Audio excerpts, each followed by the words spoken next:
David. This is Steve. Hey, Steve. Hey, good. Just wanted to, the guys had the weekend off. Have you had a chance to get back with them today and kind of get a sense of, where they are as they head into the next game? Yeah, we've already had a team meeting. We're getting ready to go just briefly out onto the practice field. Won't be long tonight, but, as they should be, that couple of days rest. It's hard to have short weeks, but it gives you long weekends, which they never get. They look good. Their spirits are good. Hopefully a few more bumps and bruises heal. We got a few guys that won't be full speed tonight, but we're too early to tell for what we're going to have for the ball game. But very energized room as it should have been. And I did on that point want to ask you about Breon, if he's made any progress over the weekend and where he kind of stands. No, we're still just sitting in the same spot, unfortunately. We're hoping there is, some light shed. I don't know exactly what all's going on, but there is some treatment that has begun that's a little different. So that's the best I can kind of tell you without getting into medical terms and terminology that I'm not familiar with. But, we'll see. I'm hoping there's an opportunity for him.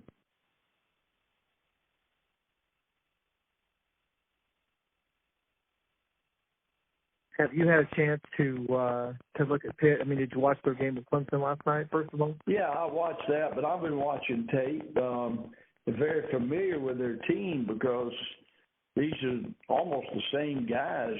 I mean, not just team, but the same guys we played against a year ago. So many returning starters, big physical offensive line.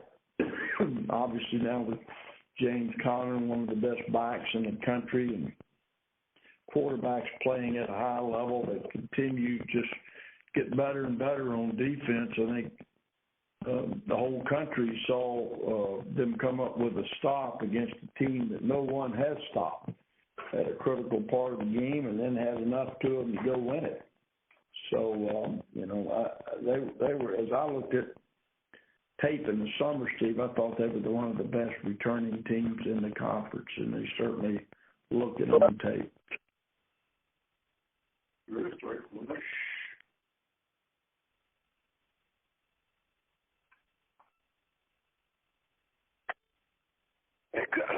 me, Coach. This is Tom Shanahan from FamilySports.com. Can you talk about kind of setting off a chain of upsets over the weekend with North Carolina and then all the games on Saturday? Sometimes it seems like just when some of these brand name schools have a huge recruiting advantage, they're still getting knocked off anyways.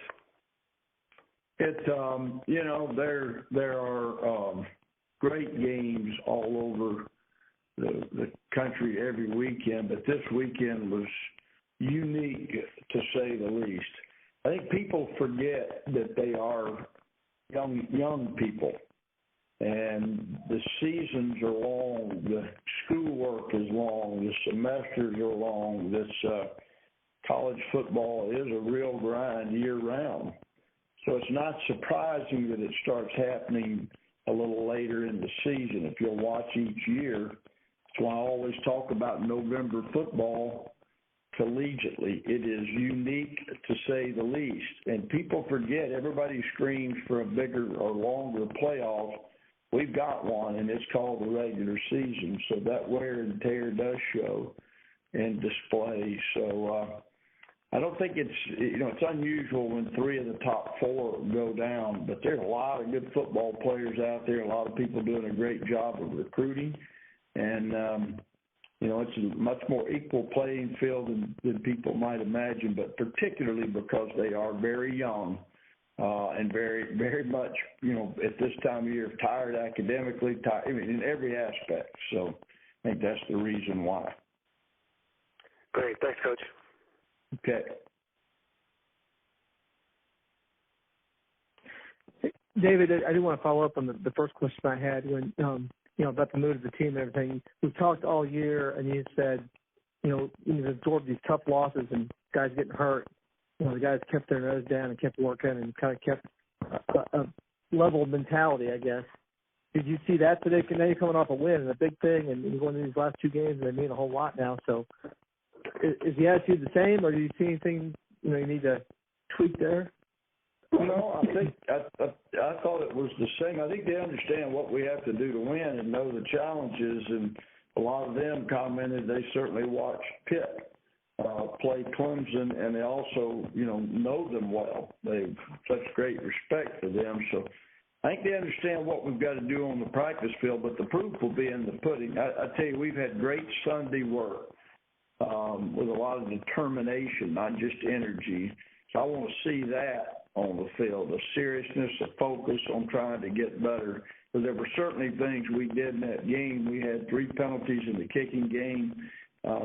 There were some things that we can't do and call ourselves a really good football team. So I did remind them of all of that, and as I told them, we're going to treat both wins and losses the same when it comes to correcting our mistakes.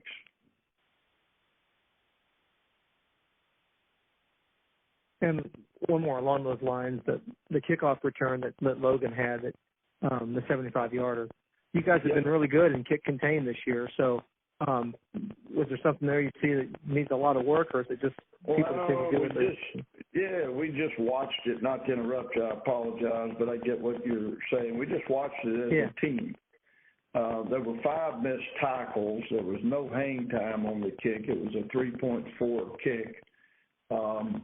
But there was some depth to it. We thought, and we're going to work on it tonight, we thought we stuck the blocks a little bit more than what we've been doing. And we can't afford to do that. And there was a little bit, we've been so good there, it was almost as if a couple, 3 or 4 stuck the blocks thinking somebody else was going to make the play, because that's kind of the way it's been. And we weren't very pleased with that at all, obviously. But we had him on the 17-yard line with two real good opportunities. But he broke 5 tackles. Give him credit. I think he's a terrific return man. He's big. He's fast. He's a really good football player. But at the same time, when we have 2 guys there and not make a play, that's atypical for us. And we can't win that way. We're very fortunate that didn't end up a touchdown. Great effort by Will Klein and great effort by Brandon Feenstra, who's got great speed, was able to get back and get him out of bounds. And then, thank goodness, our defense rose to the occasion and held them to a field goal.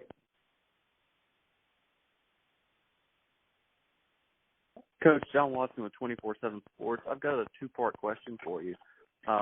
First part is, with bowl eligibility, I know it's 6 wins normally, but I believe there's a way for you guys to get in maybe if you get to 5. And 2, can you kind of speak on the importance of off-season and extra practices, getting to a bowl with the relative youth of the team? Yeah, I don't think there's any doubt that bowl practices help the program the next year. The extra work young people get, the building, the travel, the camaraderie, our opportunity to evaluate them a little more, to bond, if you will. I think that happens during the bowl trip and bowl season. You're here on campus with no one else around. It's critical.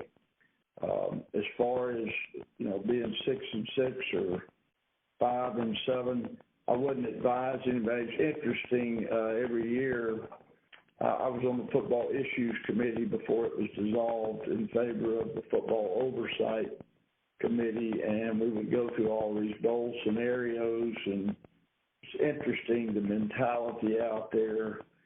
Most people that aren't directly involved with the kids don't believe a 6-6 team is worthy of a bowl game. You get a lot of that in those. So I wouldn't tell anybody to count on it at 5. And you better take care of your business to get to 6. It's a big challenge. It's not the only reason to play the game, but players, they get it. They're kids. It's obviously one of the reasons and one of the motivations for our guys, without question.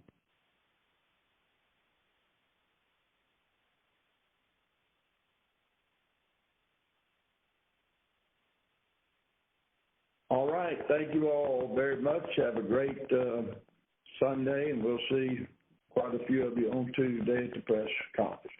Thank you. Thanks, David. Bobby Harris.